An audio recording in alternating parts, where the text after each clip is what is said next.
This video comprises the nomenclature of symptomatology. In this video, you will learn about different symptoms along with suitable examples. So let's start the video.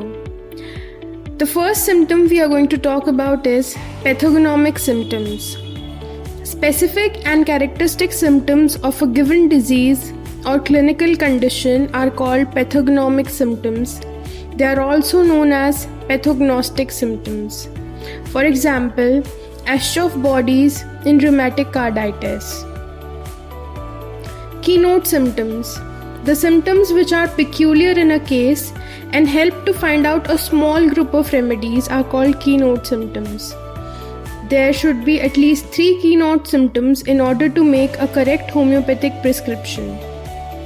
It was Dr. Ginsey who highlighted the importance of these symptoms in the homeopathic practice. Later, many other great prescribers like Dr. Lippe, P.P. Wells, H.C. Allen, etc. gave importance to keynote prescribing.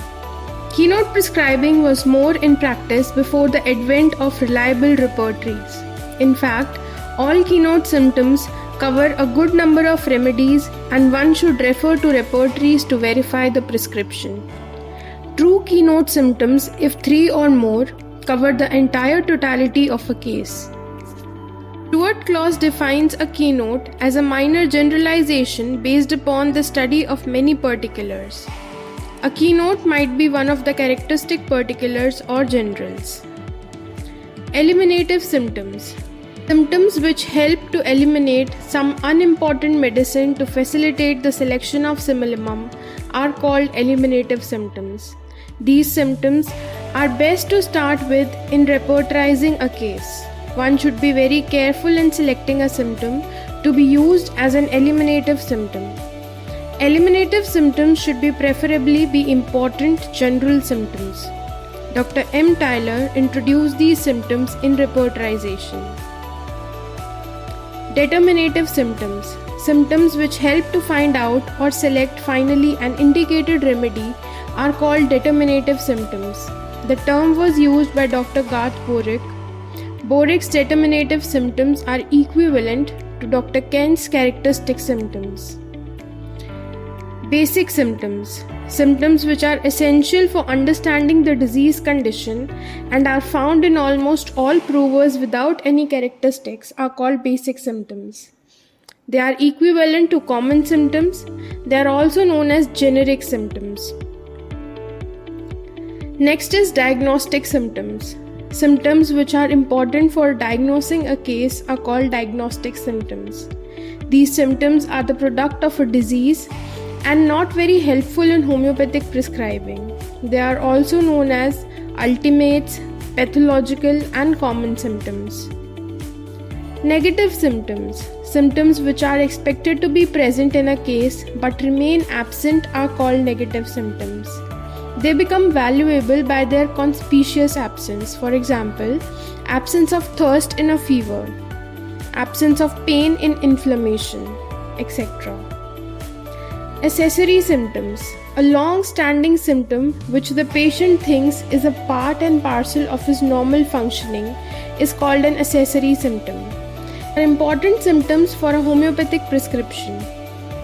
Alternating symptoms. Symptoms which manifest the partial picture of a chronic disease in one phase and are replaced by some other manifestation later are called alternating symptoms.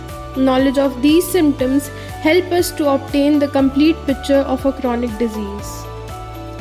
Let's talk about clinical symptoms. Symptoms which are common in a disease condition are called clinical symptoms. Clinical symptoms of a drug represent symptoms which are not found during the proving of the drug but were found to be cured in clinical practice. Recurrent symptoms. Symptoms which return at frequent intervals are called recurrent symptoms. These indicate the tendencies and constitutional dyscrasias of the individual. Next is periodical symptoms. Symptoms which return at a fixed interval are called periodical symptoms. These symptoms are helpful in finding out an indicated remedy. They are given a good representation in most of the repertories. Paradoxical symptoms, symptoms which are self-contradictory and opposite in nature but are found together are called paradoxical symptoms. For example, sleepy but cannot sleep, throat pain better by swallowing solid food, etc. These are also known as contradictory symptoms. Accidental symptoms, symptoms which are found prominently in a person but do not fit into the totality, are known as accidental symptoms. These are present by chance and do not help either in understanding the phenomena of disease or in forming a totality. It is safe to ignore these symptoms after weighing them properly. Pathological generals. When a common pathological feature exists at two or more than two locations, the feature is known as pathological general. They are important for prescription by Dr. Boger's approach. Queer, rare, and strange symptoms. These are characteristic symptoms which help in individualization. These may occur among mentals, generals, or particulars. Grading of symptoms. Kent has described the symptoms in 3 grades: first grade, second grade, and third grade. First grade symptoms are those which are proved by a majority of provers. There can be no doubt about such symptoms, for all the provers felt the state very strongly. Second grade symptoms are those symptoms which are brought out by a few of the provers. They do not run through the whole family of provers, but they have been confirmed and verified occasionally. Third grade symptoms are those which are brought out by very few provers, have not been confirmed by reproving, but have a clinical verification. Hence, they are also known as clinical symptoms. A lot of Bonninghussen's 4th grade symptoms really belong to 3rd grade. Vital symptoms. Dr. Dunham defines vital symptoms as those symptoms which are related to the vital force.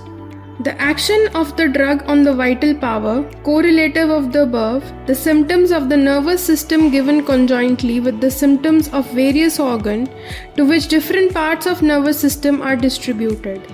They can be described under 5 heads.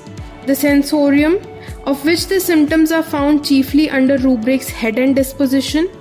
The general sensibility, the general mobility, the symptoms of the tissues to which the nerves of the sense and motion are distributed, the special sensibility exhibited in the symptoms of organs of special senses, and the sympathetic system exhibited in the symptoms or organ containing involuntary muscles in the intestinal tract and all the sphincters.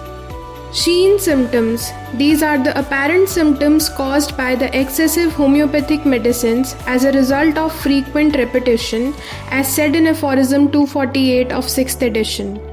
The dose in that case must be reduced and repeated at longer intervals and possibly stopped for several days.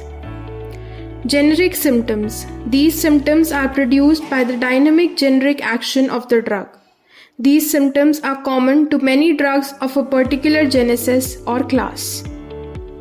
That's all in the video. Thank you for watching.